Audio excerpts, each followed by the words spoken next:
¿Estamos? Ya. Hola, buenos días a todos y a todas quienes nos acompañan en este cuarto capítulo ya de lo que son los diálogos constituyentes. En el día de hoy tenemos la posibilidad de conversar y entrevistar al abogado, candidato a magíster en Derecho e investigador de temas de nuestra América, Héctor Testa Ferreira. Eh, Héctor es parte del equipo de la revista del Frente, se encarga de los temas internacionales, es un agudo analista de la situación política de Chile y también de la situación política de América, fundamentalmente de lo que es América del Sur, y con quien hoy día conversaremos sobre este proceso constituyente que está en camino, eh, con un título que lo hemos denominado como Cerco y Oportunidades, principalmente a partir de los análisis que ha hecho Héctor en torno a cómo se va a cómo va a trabajar esta futura convención constitucional, ¿cierto? En torno a los quórum, a los apruebos, a cómo va a poder delinear y poder construir lo que será esta nueva constitución. Así que, primero que todo, damos la bienvenida a Héctor. Buenos días, Héctor, ¿cómo estás? Buenos días a todas, a todas. Aquí estamos bien. Eh, Agradecidos por la invitación y ahí a compartir alguna idea sobre el proceso. Muchas gracias, Héctor. Eh, bueno, primero, nuestro país ha atravesado por un momento bastante convulsionado en estos últimos meses, ¿cierto? A partir del 18 de octubre del 2019. Sin embargo, el reventón social, el estallido, la revuelta, y existen varios calificativos para poder definir lo que ocurrió el 18 de octubre, no es el resultado de una acción espontánea. Si bien las acciones del 18 de octubre podríamos decir que son espontáneas, pero desde atrás ya venía forjándose un proceso que habían empujado los estudiantes, que habían empujado profesores, que habían empujado movimientos sociales en defensa del medio ambiente, el tema del agua, ¿ya?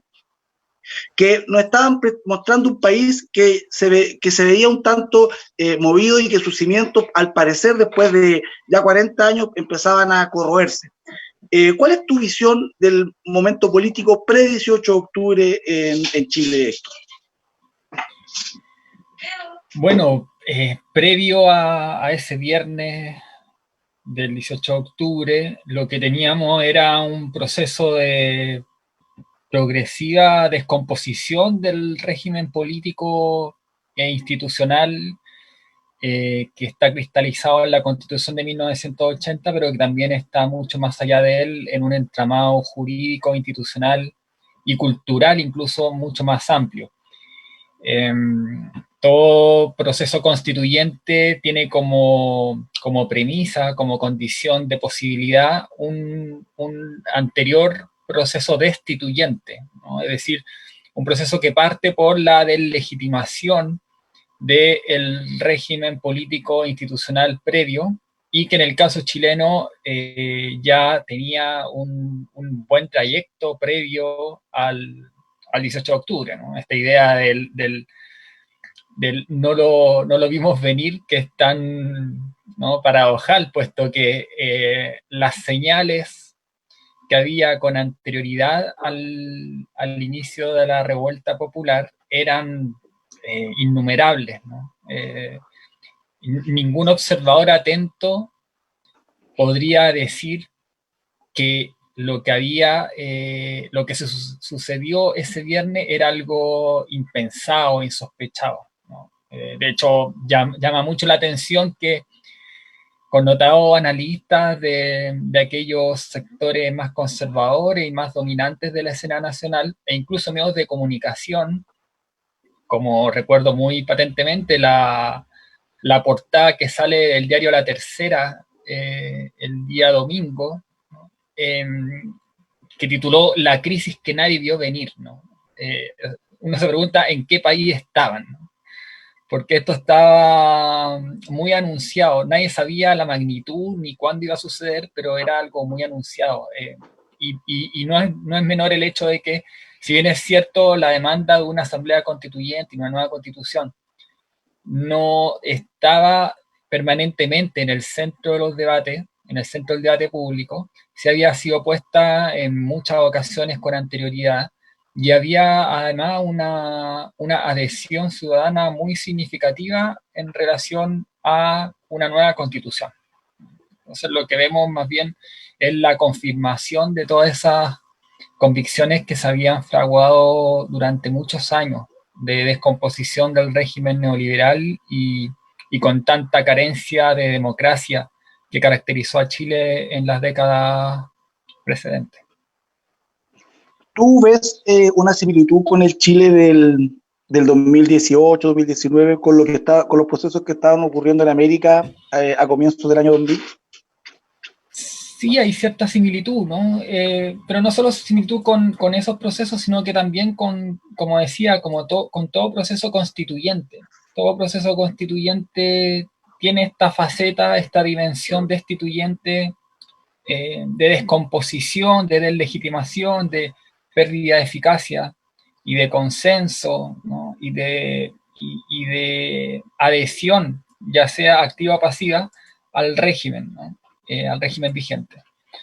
Y en el caso latinoamericano también hay una similitud con los procesos constituyentes, también hay varias diferencias, ¿no? Que también la podemos abordar, pero dentro de las similitudes está precisamente el hecho de que había un movimiento social en ascenso, ¿no? Con todas las dificultades que ponía y que sigue poniendo la jaula de hierro construida por Jaime Guzmán y demás, eh, y también por la aceptación de ese conjunto de cerrojos por parte de los gobiernos de la concertación. Pero de todas formas había un movimiento social que había logrado superar en cierta medida el bloqueo en el espacio público, en el debate político nacional, instalando un conjunto de demandas que apuntaban al núcleo del modelo. Y eso también se ve en los otros procesos. Ahora, la diferencia, el contraste que uno puede hacer con los procesos más recientes, los procesos constituyentes más recientes, tiene que ver con la expresión política de esas demandas, ¿no? En el caso chileno, ha habido una dificultad muy grande, muy notoria por expresar eso en el terreno de lo institucional, ¿no? Entonces hay una gran fuerza acumulada fuera de las instituciones, pero dentro de las instituciones ha tenido una dificultad enorme para lograr expresarse. Y eso se expresa en la diferencia que hay con estos otros procesos, sobre todo los recientes, los más recientes, ¿no? Venezuela, Ecuador y Bolivia, donde el proceso constituyente, el momento constituyente, la convocatoria a una instancia de elaboración constitucional es promovida por una fuerza política que logra llegar al poder ejecutivo. A diferencia del caso chileno, donde la eventualidad de una fuerza política que logre construir una mayoría electoral está todavía pendiente, ¿no? Como desafío pendiente de parte de las fuerzas de favorable a una refundación democrática del país. ¿Cómo observas tú el proceso que quiso impulsar Michelle Bachelet previo en su segundo gobierno en torno a la posibilidad de construir una constitución, una nueva constitución desde el poder? Bueno, partir haciendo una aclaración conceptual, ¿no? Si bien es cierto, el gobierno de Bachelet le llamó proceso constituyente a eso, la verdad es que no fue genuinamente un proceso constituyente, más bien fue un proceso de consulta ciudadana no vinculante, al cual se le añadió una propuesta de reforma constitucional que se ceñía plenamente a los procedimientos de la Constitución vigente, ¿no? Por lo tanto, por una parte era un proceso consultivo a la ciudadanía sobre algunos contenidos constitucionales y por otra parte era más bien una reforma constitucional o la idea de hacer una reforma constitucional total, ¿no? Porque uno cuando se habla de reforma constitucional muchas veces uno la entiende solamente como reformas constitucionales parciales, individuales, específicas a un texto constitucional. Pero en la historia también existe casos de reforma constitucional total, es decir, que ciñéndose a los procedimientos y a las normas de una constitución, ¿no? Se realiza una un cambio total a un texto constitucional.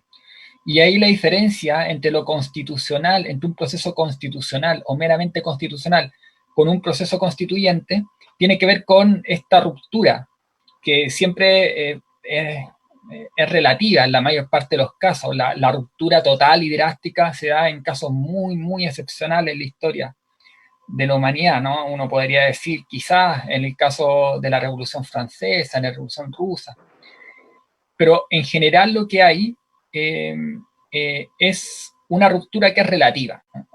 Y ahí hay en ese trayecto siempre hay grados de continuidad y grados de ruptura. Ahora, lo que muchos le criticamos al acuerdo del 15 de noviembre y a la reforma constitucional que está contenida en la ley 21.200 es que en este continuo, el grado de continuidad es tal, ¿no?, que pone en riesgo la capacidad del proceso por ser genuinamente constituyente, es decir, por llegar a un acuerdo que efectivamente genere un punto de inflexión en la historia institucional, constitucional y política del país.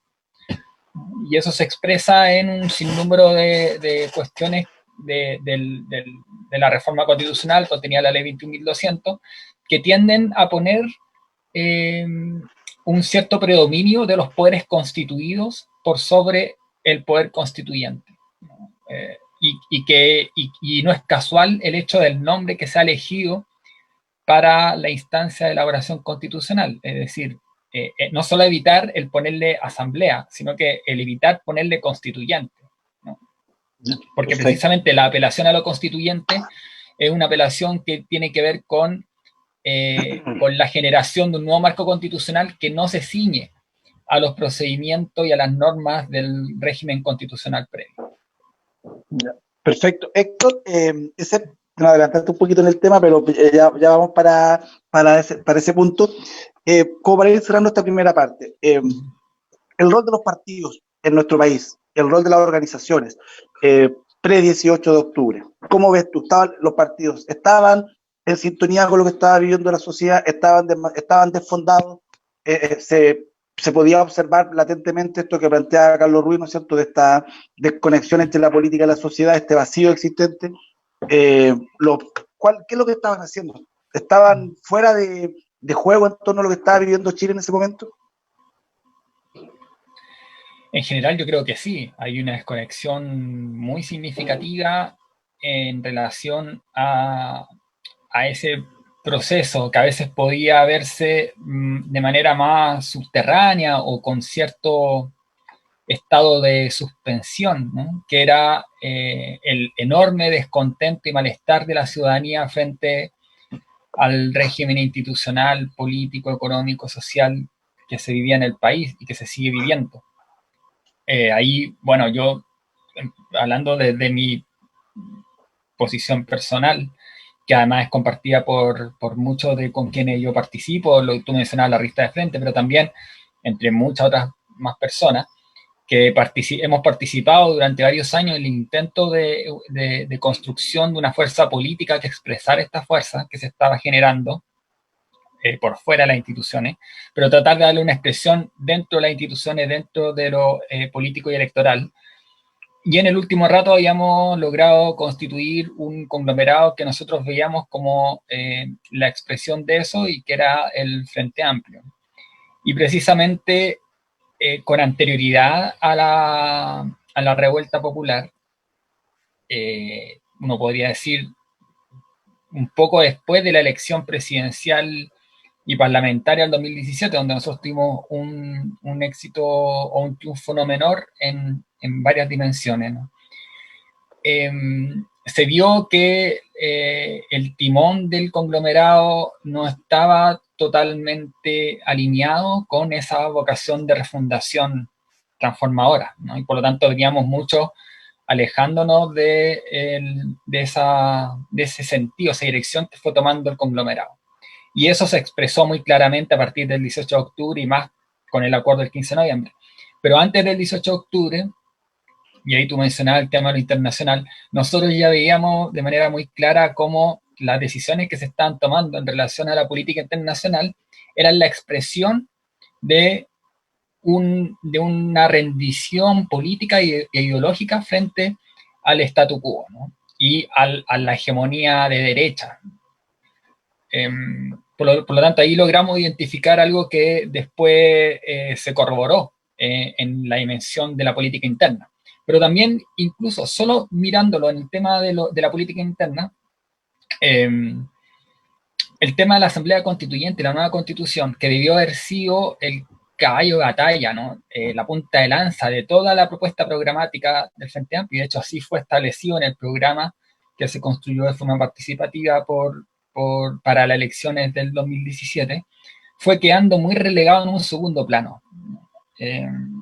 Y poniendo en un primer plano cuestiones que uno puede decir que claro, deben estar contenidas en el discurso público, un conglomerado progresista, transformador de izquierda, pero que no tenían la potencia transformadora que tenía el poner demandas más profundas, más radicales, ¿no? Como por ejemplo el tema de la rebaja de la dieta parlamentaria, ¿no? Que es sin duda una demanda ciudadana con mucha aceptación, pero no tenía ni tiene esa potencialidad transformadora que tiene el poner por delante siempre transformaciones sustantivas y en el núcleo del régimen vigente. Así que bueno, y eso además complementado con las decisiones de otras fuerzas de izquierda que fueron alejándolas por lo menos en algún momento, de una idea entre la ciudadanía de que son expresivas de este malestar y este descontento ciudadano, como por ejemplo lo que sucedió con el Partido Comunista, que es una fuerza sin duda muy relevante en el mapa político chileno, y que en un momento tomó una decisión que pudo haber tenido algunos logros, pero que sin duda también la entrampó en esta intención de expresar esta fuerza constituyente que se estaba formando, que fue su participación en la nueva mayoría en el gobierno de Michelle Bachelet II.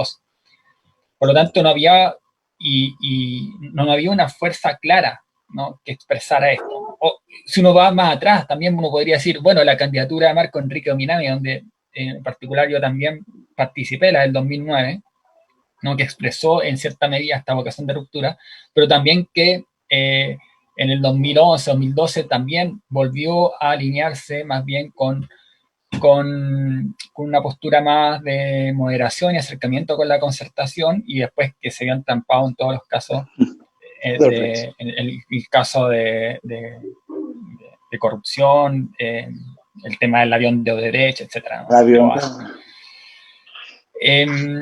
Por lo tanto, todas las fuerzas políticas electorales, las fuerzas que intentaban expresar esto a nivel institucional, ninguna tenía como ninguna era percibida por la ciudadanía como la expresión nítida, clara de este anhelo constituyente que se estaba construyendo, ¿no?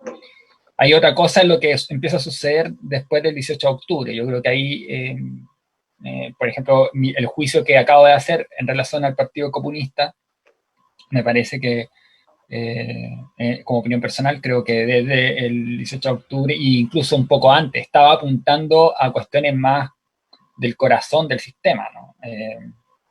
Y a demandas populares que tenían un contenido de transformación mucho más sustantiva, como por ejemplo antes, acordémonos del tipo de cuestiones que estábamos debatiendo antes del 18 de octubre, el tema de las 40 horas, ¿no? O sea, una demanda que sin duda, desde una perspectiva de izquierda, tiene un contenido más transformador que la rebaja a la dieta parlamentaria. Lo que tú mencionas fue un tema, me recuerdo el conflicto que se vio dentro del Frente Amplio cuando había una línea política internacional construida por el equipo que trabajaba, pero sin embargo aparecieron como los patrones del Frente Amplio marcando otra línea. Hubo unas declaraciones de Beatriz Sánchez, me recuerdo en ese entonces, que fueron bastante polémicas, que causaron bastante tensión dentro del conglomerado, en la interna.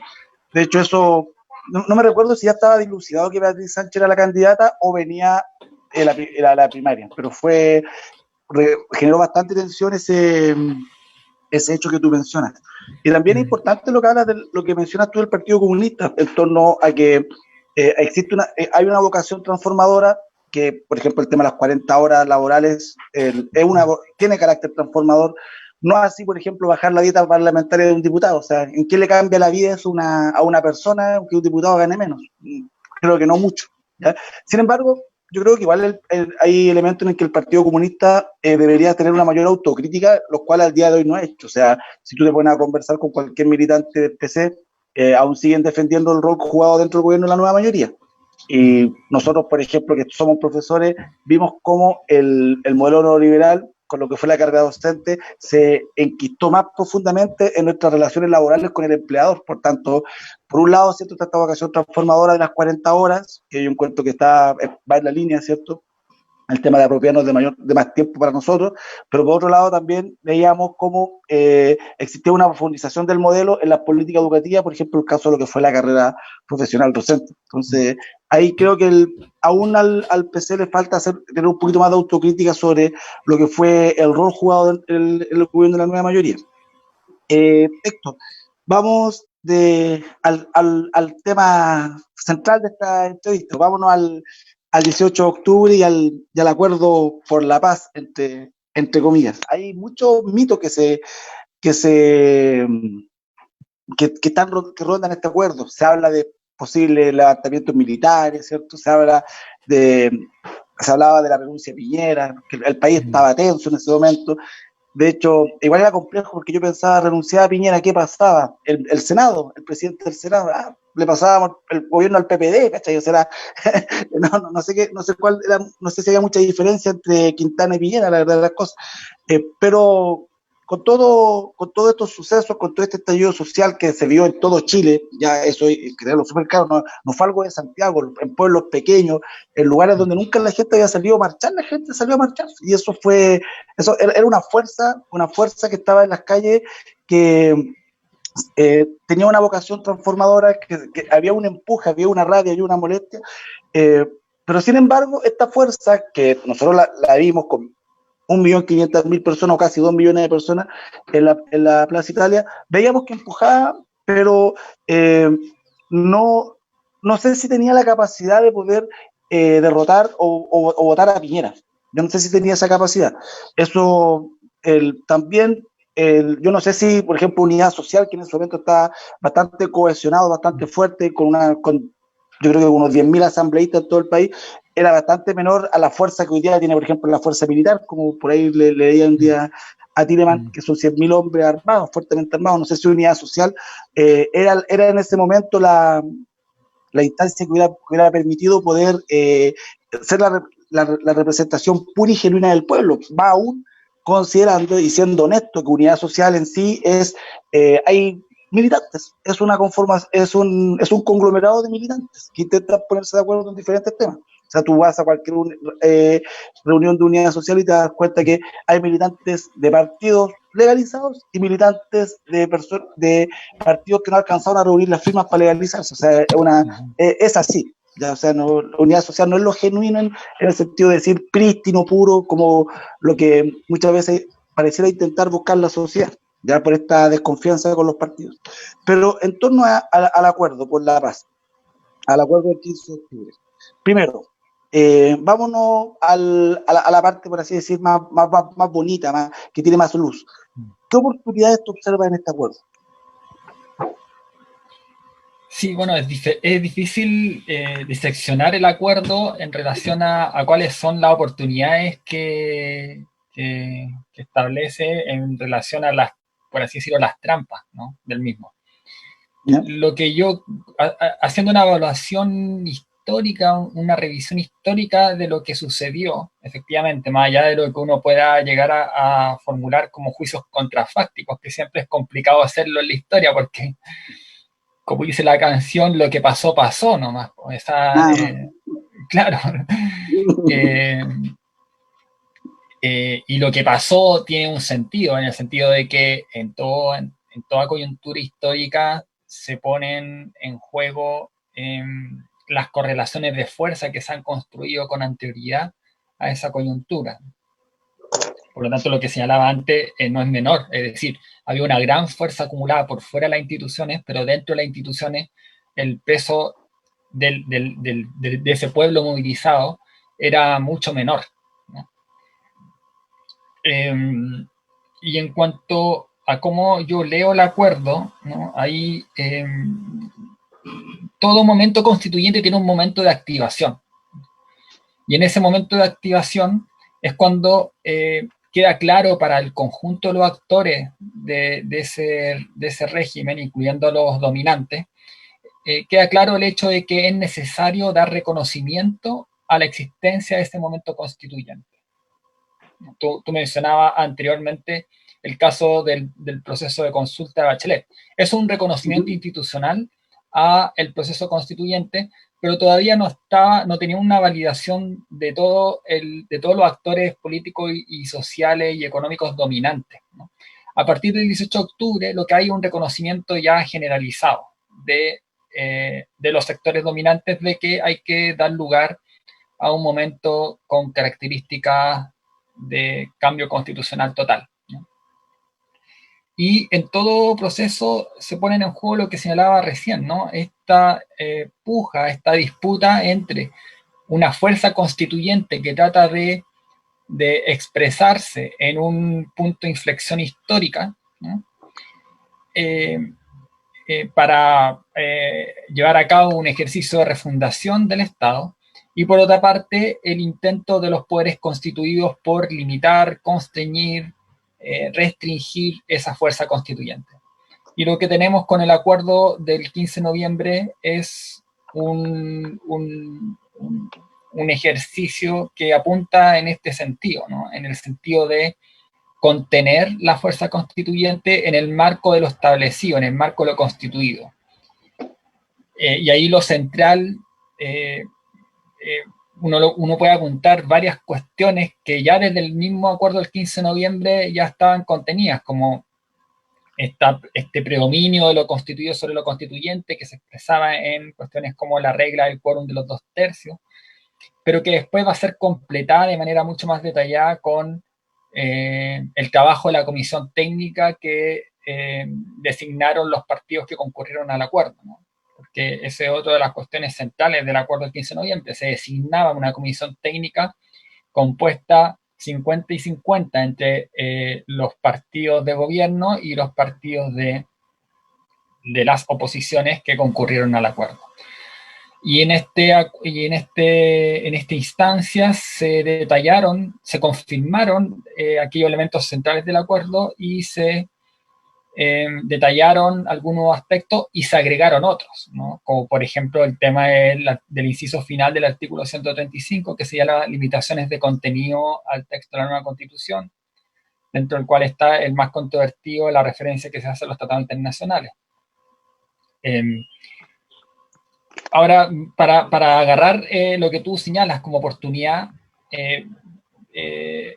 puedo agarrarlo desde esto último que acabo de decir, ¿no? Y que tiene que ver con la indeterminación que existe en todo proceso constituyente. Todo proceso constituyente es una apertura del campo de posibilidades, ¿no? Es decir, porque en todo momento constituyente hay una percepción generalizada en una sociedad de que es necesario un cambio que no está constreñido con los principios, las reglas del régimen anterior. Entonces, en esa ruptura relativa que hay, siempre está abierto la posibilidad de que incluso lo que se ha escrito sea modificado. Si es que cambian también las circunstancias, ¿no? Siempre pueden haber, digamos, los procesos no son lineales, ¿no? No es que en algún momento se determina hacer algo de esta forma y eso está escrito sobre piedra, sino que más bien queda sujeto a la correlación de fuerza o a las eventuales correlaciones de fuerza que puedan haber en el transcurso del proceso constituyente. Y eso, de hecho, es lo que señalaba recién, la referencia que hace el artículo 135, inciso final de la reforma, donde se señala esta cuestión del respeto al carácter de república, al sistema democrático, a la sentencia y a los tratados internacionales. Esta norma queda excluida del mecanismo de reclamación que estableció la reforma, ¿no? Que es un mecanismo de una instancia ad hoc compuesta por 5 ministros de la Corte Suprema, que decide sobre las eventuales controversias que puedan haber en torno a la aplicación de las normas de la Ley 21.200. ¿No? Y este inciso final queda excluido de esa instancia de reclamación. ¿No? Porque seguramente cuando están pensando en si le daban o no esta decisión a los ministros de la Corte Suprema, eventualmente es muy difícil dejarle a los jueces, a 5 ministros de la Corte Suprema, decidir sobre un asunto de contenido político tan claro, ¿no? Como es cotejar si una norma de la nueva Constitución está en contradicción con un tratado por ejemplo, de libre comercio, ¿no? Queda ahí un margen de discrecionalidad judicial, de decisión judicial, que es demasiado directamente político, ¿no? Y no solo con eso, sino que también, para abordar otra dimensión del asunto, este proceso se da en conjunto con un ciclo electoral inédito en la historia de Chile, ¿no? Donde se van a realizar elecciones para todos los cargos de elección popular del país en el transcurso desde abril hasta diciembre. Y dado que la Convención Constitucional sesiona en 9 meses, ¿no? Ampliables a 3 más, es muy probable que en la etapa final de la Convención Constitucional, ¿no? Se ve no solamente con el nuevo Congreso y el nuevo Poder Ejecutivo electo en noviembre y diciembre, sino que además con ese Congreso y ese nuevo Poder Ejecutivo ya ha entrado en posesión de sus cargos, ¿no? ¿Y por qué señalo esto? Porque la posición de los distintos actores en relación a la votación del texto final de la nueva Constitución en el marco de la Convención Constitucional puede verse fuertemente alterado en relación a el resultado de esas elecciones, ¿no?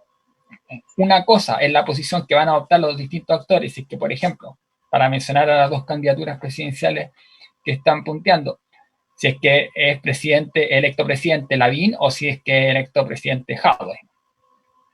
Incluso si es que fuera esta segunda opción, sea Jadwe o sea otro del polo más progresista, transformador, va a haber un fuerte forzamiento hacia la derecha, ¿no? Para la derecha, a ceder en muchas materias, ¿no? Y así preferir tener una nueva constitución en el marco de esta convención constitucional y no postergar la cuestión constitucional para el próximo gobierno y la próxima legislatura del Congreso Nacional, ¿no? Y viceversa. En el caso de que sea electo Joaquín Lavín como presidente, se genera también un forzamiento hacia las posturas de izquierda progresista para obtener alguna ganada en el marco de la Convención Constitucional y no dejar que se cierre esta ventana de oportunidad de tener una nueva constitución, al menos con algunas características distintas que puedan alterar el cuadro institucional que tenemos hasta hoy día. Así que, bueno, el conjunto de posibilidades que hay, lo que señalaba, hay un campo de posibilidades que se abre en todo momento constituyente, y las posibilidades aquí apuntan en muchos sentidos. Apuntan primero en el sentido de una constitución transformadora y refundacional, que es lo que debiéramos estar empujando todos. Apunta también en la posibilidad, existe la posibilidad de una constitución continuista, ¿no? Esta idea de constitución minimalista que se ha colado en algunos sectores progresistas, que permitiría a la derecha entregar algunas cuestiones, ¿no? En términos nominales en la Constitución, pero en lo sustancial tener una Constitución desprovista de contenidos transformadores. Y ahí el problema que tenemos nosotros es que hay un entramado jurídico muy amplio fuera de la Constitución que que va a seguir expresando el modelo neoliberal y el modelo de dominio de los sectores políticos y económicamente dominantes. Y existe también la posibilidad de que no haya nueva constitución. La regla del quórum de 2/3, tal cual está establecida en este proceso, pone un riesgo muy alto de que no haya un acuerdo constitucional que logre plasmarse en una nueva constitución. Porque una constitución, a diferencia de una ley sobre una materia específica, contiene muchas materias, ¿no? Entonces es muy difícil llegar a un acuerdo por 2/3. Es un ejercicio de negociación muy, muy extenso. Y de hecho no hay ningún proceso constituyente exitoso en la historia contemporánea del mundo que haya establecido esta regla de los 2/3 de la forma en la cual se ha establecido en Chile. En los lugares donde se ha establecido el quórum de los 2/3, se ha establecido en conjunto con una norma complementaria que altera sustancialmente cómo opera este quórum de los 2/3, que es derivar las materias que no lleguen a acuerdo por 2/3 a un plebiscito popular dirimente, como sucedió en el caso de Sudáfrica, en el caso de Túnez, y para poner otro ejemplo que también ha sido citado, el caso de Bolivia, donde la imposición de la regla del quórum de los 2/3 casi hace fracasar el proceso, porque nunca se verificó el acuerdo de los 2/3, ¿no? Y de hecho la derecha se parapetó, se atrincheró en el cumplimiento de la regla de los 2/3.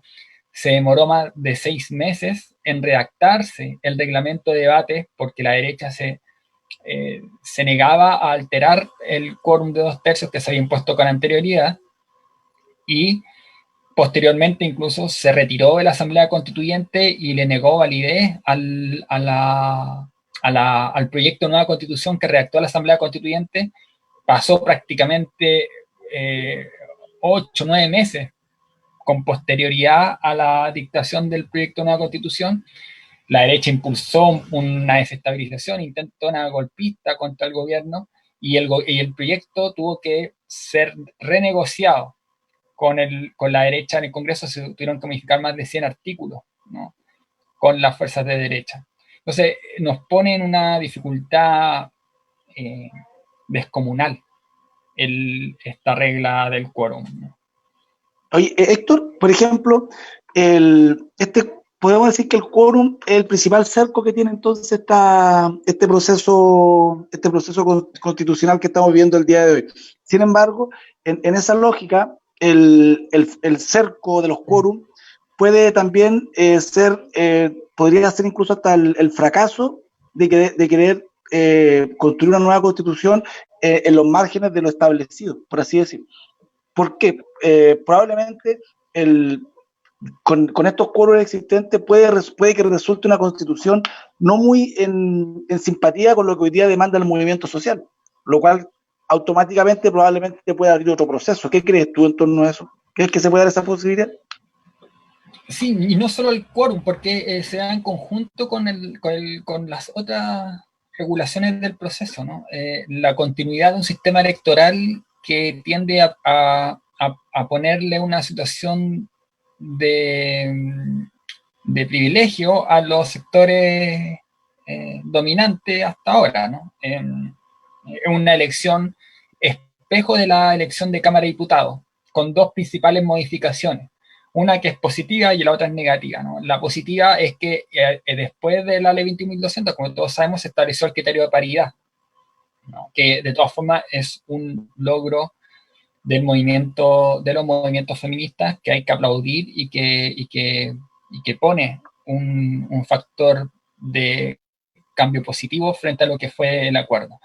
Pero pero además de esto, la otra diferencia en relación a la elección de Cámara de Diputados es que se excluyó el mecanismo de primaria. No hay mecanismo de primarias legales para la elección de los delegados a la Convención Constitucional. Y esto pone una gran dificultad para nuestro sector, por así decirlo, no para la derecha, porque la derecha va a ir en una lista unificada desde Evópolis y los sectores de la ADC que se han salido, que se han arrimado de distintas formas al gobierno de Piñera, Mariana Elwin, Sichel y demás, hasta José Antonio Cast, ¿no? Y para ello es mucho más fácil meter a los independientes de derecha dentro de esa gran lista que van a tener, ¿no? Y por el sistema electoral que rige para estas elecciones, que es el sistema electoral bajo la fórmula DONT, se privilegia las listas más grandes, ¿no? Por lo tanto, mientras más listas vayan del sector de las oposiciones, es mejor para las derechas, ¿no? Y con eso prácticamente se les asegura el tener al menos el 1/3 de la convención, y con esa posición de fuerza pueden bloquear absolutamente todo. Así es.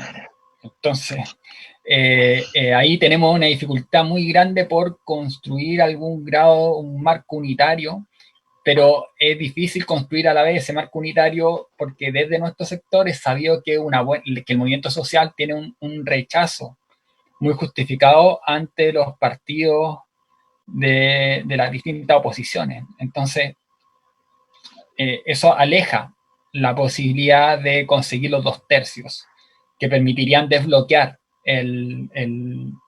esta limitación.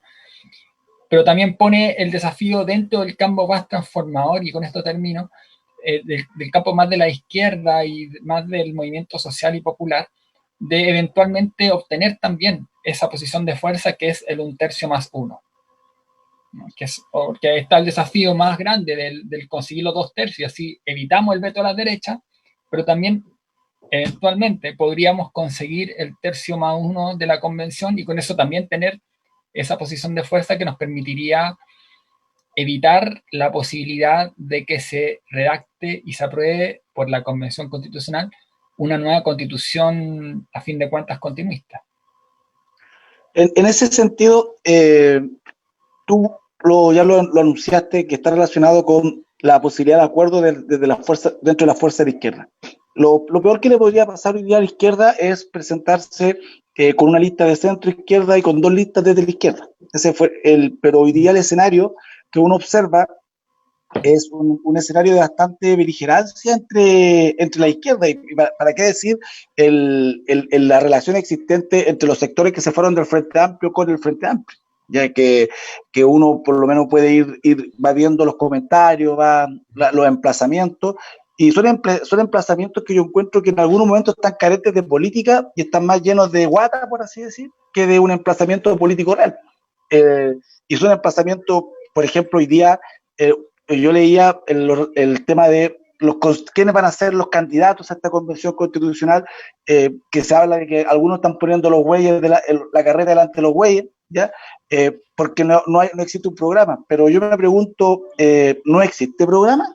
Yo creo que el programa está dado. Lo que falta es sistematizarlo. O sea, yo creo que la calle el 18 de octubre y previamente al 18 de octubre dejó claramente establecido cuál es el programa central que deberían tener las fuerzas de izquierda transformadoras hoy día en un proceso constitucional. O sea, por lo menos lo que yo veo, no sé si tú compartes análisis conmigo: educación, sacar el mercado de la educación, previsión, vivienda y medio ambiente, serían como los elementos centrales que hoy día podrían tener un programa. Salud, serían como los elementos centrales que hoy día podrían tener un programa constitucional en el sentido de sacar el mercado, mejor dicho, de estos aspectos que son esenciales para la vida de las personas que viven en Chile. Ya creo que podrían ser los marcos generales. Sin embargo, lo que uno observa hoy día es muy este emplazamiento, muy de pelea chica entre la izquierda, que se ve muy difícil un acuerdo. O sea, yo le comentaba a un amigo ¿qué le importa a la vecina del barrio lo que está tuiteando hoy día Boris Jackson? La verdad es que le importa re poco. Yo creo que lo que le importa a esa señora es tener la seguridad social que le permita poder educar a sus hijos. Si se siente mal, podría ir al doctor mañana por la mañana. Si está a puerta de jubilar, tener la certeza que va a tener una pensión que le permita sobrevivir y que no tenga que estar esperando constantemente las migajas que entrega el Estado a través de los bonos. Ya, yo creo que eso es lo que realmente le está importando a la gente hoy día, más que lo que pueda escribir en un Twitter Boris Jackson o cualquier otro de cualquier lado. Entonces, eh, Claro. en esa lógica, ¿tú cómo ves la posibilidad de un acuerdo entre las izquierdas? ¿Es posible? ¿Está, ¿Crees tú que existan voluntades desde todos los sectores para poder llegar a esta posibilidad? ¿Qué implicaría este acuerdo? ¿Implicaría, por ejemplo, el tomar posición con sectores de la DC como Yanna Proboste, Chumilla, que se han visto en posiciones bastante más críticas que incluso muchos del Partido Socialista, como, no sé, pues yo veo más a la izquierda a Chumilla y Yanna Proboste que a José Miguel Insulza, por ejemplo.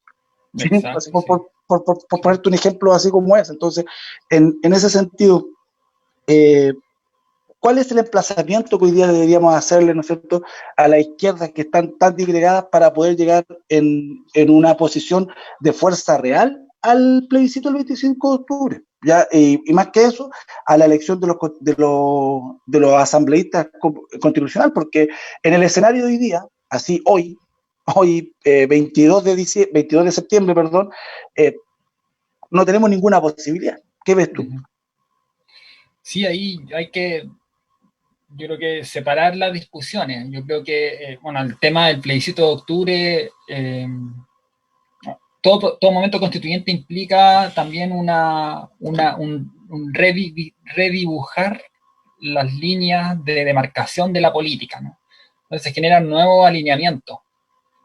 Eh, Ahora, yo creo que el plebiscito de octubre ya en eso está bastante desdibujado como momento de limitación o de medición de fuerzas de manera clara, porque evidentemente la derecha ha notado que, que puede generar un efecto de desdibujamiento de ese escenario electoral por la vía de sumarse a la prueba.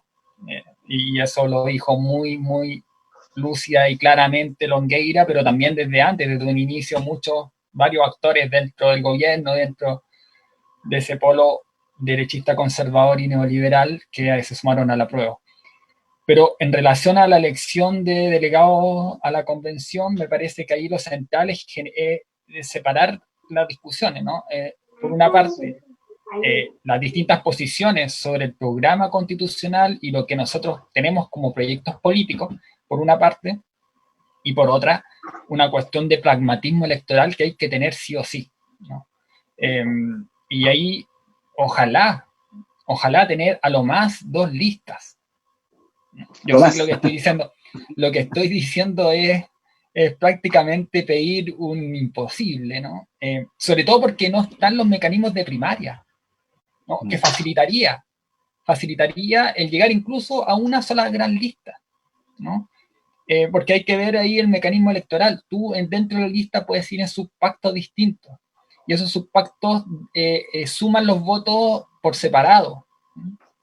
Eh, para esto quizás es como complicado para algunas personas que estén escuchando o viendo esto, pero eso queda muy expresado en, por ejemplo, la elección en el tan polémico Distrito 10 en Santiago, ¿no?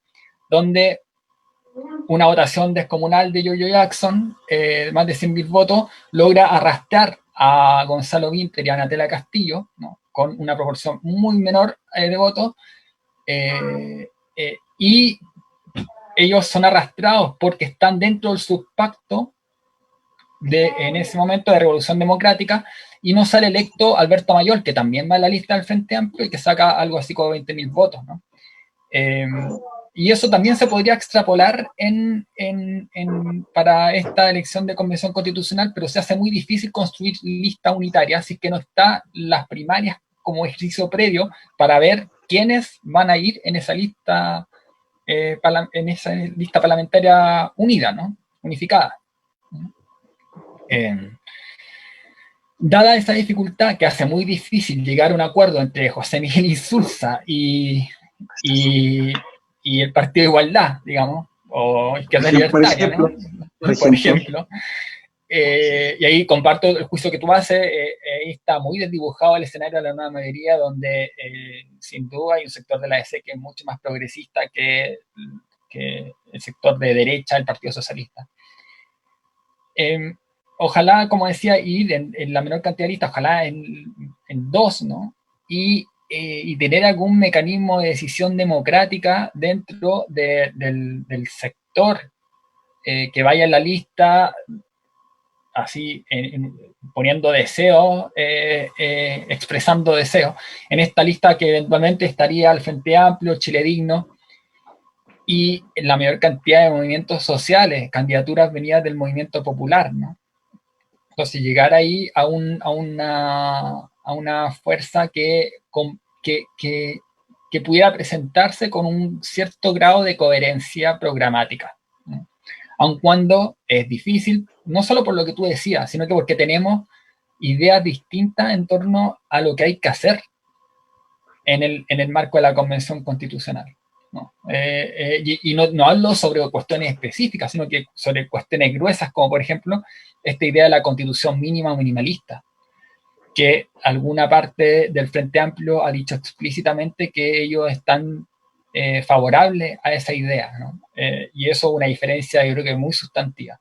Aún así, yo creo que se puede construir un acuerdo electoral y un acuerdo político general en torno a ciertas propuestas constitucionales que permita algún grado como de coexistencia pacífica, ¿no? Entre este marco de diferencias que no son menores.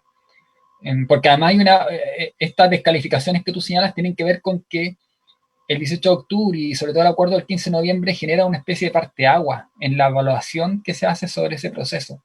Y eso no, por mucho que uno diga o uno exprese el anhelo de que no sea así, eso simplemente va a seguir siendo así nomás. Lo único que uno podría ir poner sobre la mesa está el hecho de, o la intención de que ese debate se lleve a cabo de la mejor forma posible, ¿no? Con la menor cantidad de descalificaciones, ¿no? Con el mayor grado de razonabilidad y racionalidad. Pero es un punto, un parteagua en la historia del país y todo proceso genera, un proceso constituyente como el que estamos viendo, genera también realineamientos, por lo tanto es bastante inevitable eso que tú señalas, en torno a posturas distintas frente al momento, a sus posibilidades, a sus trampas, etc. El problema de fondo, Héctor, es que ese parteagua no es un parteagua con la derecha, ¿cachai? Es un parteagua como que parteagua en la izquierda, lo cual es un problema histórico que hemos visto enfrentado. O sea, es distinto defender una fortaleza, ¿no?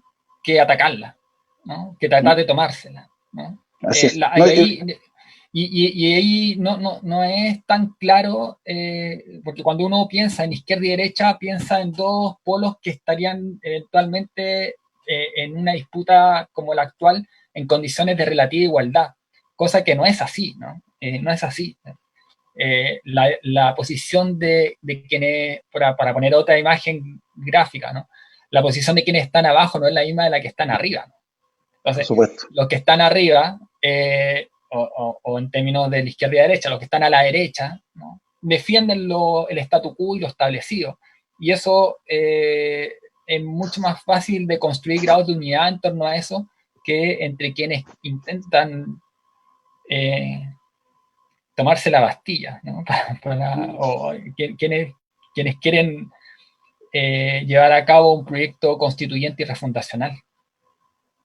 Perfecto. Pero sin embargo, en este momento histórico, en este tránsito histórico que estamos viviendo, la única forma de poder resolver hasta cierto punto, más que llegar nuevamente a armar un gran conglomerado, pasa fundamentalmente por estas diferencias que son profundas y tú las mencionas claramente, poder enfrentarlas con política. O sea, la única alternativa que nos queda hoy día es dejar, ¿no es cierto?, esta guerra de trincheras existente, que es real y que no lo podemos negar. Pero considerando el momento histórico que estamos viviendo, igual está la posibilidad de salvaguardar una cierta ganada, por así decir, para el campo del movimiento popular. Yo le planteaba el otro día al Tireman, muy en términos futbolísticos, que hay un penal que está por patearse aún. Entonces, no podemos estar los mismos jugadores del mismo equipo blufeando al que va a patear en cierta forma. O sea, aún no hemos ganado nada. Ya podemos decir que el 18 de octubre fue el ponernos 41, ¿ya? Y probablemente lo que tenemos en camino, ¿cierto? Con lo que es el plebiscito y la elección de la convención, es una parte más que de un partido que aún se está jugando y que está abierto, y está abierto no porque nosotros quisiéramos que esté abierto, sino que porque existen cercos bastante establecidos en la posibilidad de ganar. A mí no me gusta, y lo conversábamos, hablar de trampas no me parece en cierta forma, porque nosotros sabemos que cuando entramos a disputar esta cancha, ya con los que han tenido el poder en este país desde la construcción de esta republiqueta que llamó Alan García en su momento, han jugado siempre con trampas. O sea, sabemos que el sistema binominal era jugar con trampas. Entonces, yo creo que salirse un poco de eso, y por eso hablábamos, y el nombre de este programa dice cercos, ¿ya? Y no trampas, porque las trampas, para que no nos vamos a la suerte gitanos, siempre han estado históricamente. Entonces, es importante, yo creo que estas salvedades existentes resolverlas con política y en la posibilidad de tratar de acercar posiciones lo más posible, siempre teniendo súper claro que hay un Rubicón al medio que es muy difícil de poder salvaguardar o traspasar hoy día, considerando todo lo vivido en octubre y noviembre del año 2019. ¿Sí? En eso también hay que ser súper claro. Hay que ser súper claro en torno a eso. Héctor, mira, aunque no le hemos dado ni cuenta, compañero, pero llevamos hablando una hora y algo. Una hora y algo. Y te dije que este es un diálogo que en un comienzo es muy difícil de entender, pero la posibilidad de la entrevista es que nuestros invitados tienen una amplia cancha para desenvolver sus ideas. Ya no es como estos foros que estamos acostumbrados a ver, donde tú puedes expresar en 5, 10 minutos una idea, ¿no es cierto? Y después tiene un par de preguntas. Aquí los invitados que tenemos tienen la posibilidad de explayarse de todos los temas y en la amplitud que estimen conveniente. Antes de seguir a la última etapa, ya que estamos más o menos terminados, queremos dar un par de saludos a quienes nos están mirando, a Julio Sandoval, a Franco Quidel, a Vale Catapaz, a Joey Andrea, a Stephanie Candia, que han seguido esta transmisión, entre otros más, muy, muy al pendiente de lo que hemos estado conversando. Y tenemos una pregunta de Stephanie Candia Parra. Dice: ¿es viable que las oposiciones ocupemos 1/3 más 1 en la Convención Constitucional? Sí, lo que pasa es que ¿qué oposiciones? Esa es la pregunta. Yo creo que lo que tenemos que construir ahí es desde el campo, digamos, de vocaciones más nítidamente transformadoras y revolucionarias, refundacionales, pongámosle el nombre, el apelativo que queramos, ¿no? La fuerza movilizada de octubre, tengamos ese 1/3 más 1 para evitar que se configure un acuerdo entre Insulza y Lavín. Y Alaman. Y Desborde, ¿no? Claro. Que es una posibilidad, o sea, un nuevo pacto concertación derecha bajo otro momento histórico, ¿no? Y ahí, bueno, hay un desafío electoral que tenemos por delante, que yo creo que de todas formas no es imposible de obtener. No es para nada imposible, sobre todo porque además las fuerzas de la exconcertación sin duda atraviesan hace mucho rato, y más desde octubre, aún una crisis prácticamente terminal, ¿no? Y no se ve por dónde puedan retomar la senda, ¿no? Y aquellos actores que estuvieron en la concertación, que están en partidos de la exconcertación y que son más de carácter progresista, por llamarlo de alguna forma, hay que tener también ahí el brazo tendido para llegar a acuerdos con ellos, ¿no? Lo que tú señalabas, por ejemplo, Huenchunilla, Yana Proboste en la ABC, uno podría decir, no sé, Nullado, Leo Soto en el PS. Hay incluso Guillé, que ahora ha salido también con una postura bien crítica frente al acuerdo, también uno podría poner dentro de actores con los que uno puede remar juntos. en cierta medida en ciertos temas, o quizá en muchos temas. Así que ojalá tener esa posición de fuerza también. Ojo que también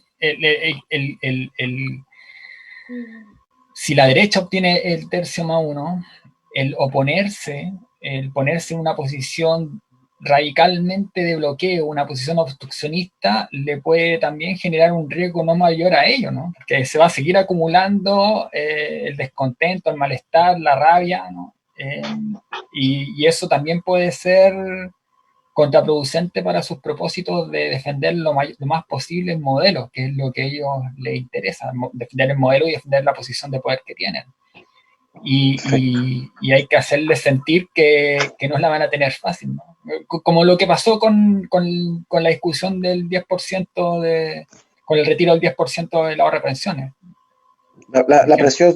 La presión constante desde afuera es central, el asedio constante. Claro, sí. Héctor, 1 hora y algo, así que primero que todo ya agradecer tu tiempo, agradecer que hayas compartido tus conocimientos con nosotros, tu análisis, tu estudio. Ha sido muy orientador, muy clarificador para quienes nos están viendo. Lo bueno es que esto después queda en la web, entonces más gente lo puede ver. Hemos tenido buen público que le ha llamado la atención, y como te decía, este es un programa ya que tiene su 4.º capítulo contigo. Vamos a pasar al 5.º la próxima semana, y ha ido generando un espacio más que de debate, ¿no es cierto?, un espacio de opinión, un espacio de ideas que es importante que vayan dilucidándose en diferentes aspectos de la coyuntura que hoy día estamos enfrentando. Agradecerte tu tiempo, darte ahora unos minutos para palabras al cierre, una reflexión final, compañero.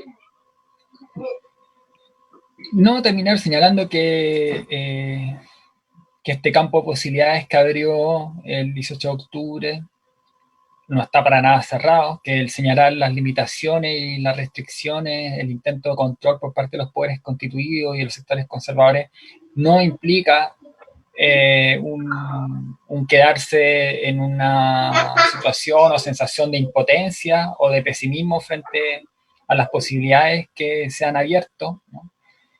Y que con el espíritu de octubre, ¿no?, del con todo sino para qué, ¿no?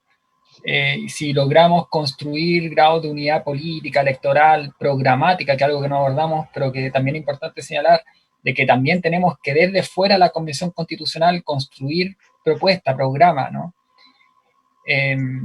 Y que en el mejor de los casos, en el peor de los casos, nada termina ni comienza o debe terminar ni comenzar en la Convención Constitucional, ¿no? Esto es un proceso histórico que tiene que desbordar el tema de la nueva Constitución, y tenemos que obtener, ojalá, el mayor campo de avance posible en esa nueva Constitución, ¿no? Y si es que no lo logramos, también intentar ganar esa posición de fuerza que impida que se configure una nueva constitución continuista, que también sería una gran derrota en este escenario. Y mirar las distintas dimensiones, yo creo que eso es muy central, mirar las distintas dimensiones dentro y fuera de la institucionalidad, dentro y fuera de la convención, en los otros escenarios electorales y también lo que pasa en la calle. Tenemos un desafío que es multidimensional y que hay que abordar en conjunto, ¿no? Y también con el mayor grado de unidad, pero también entendiendo que las diferencias tienen algún sentido, la expresión de las diferencias tienen algún sentido. Porque no es lo mismo José Miguel Insulza que lo que nosotros queremos, ¿no? Yo creo que eso está bastante claro. Así que, bueno, mantenerse ahí activados, movilizados, y también hacer una invitación. Yo, como tú señalabas, participo en la revista de Frente, invitar a seguir nuestro medio, que dentro de los esfuerzos, lo comunicacional, la comunicación popular, cumple un rol también muy importante en todo este trayecto, más cuando estamos en la situación de confinamiento y de cuarentenas que seguramente nos va a acompañar en todo este proceso. Así que invitarlos a visitarnos. Nosotros vamos a estar produciendo muchos contenidos, informaciones, saberes, actividades en relación al proceso. Muchas gracias, Héctor. Antes de cerrar, tenemos unos avisos en off de nuestro administrador, Bruno. A ver.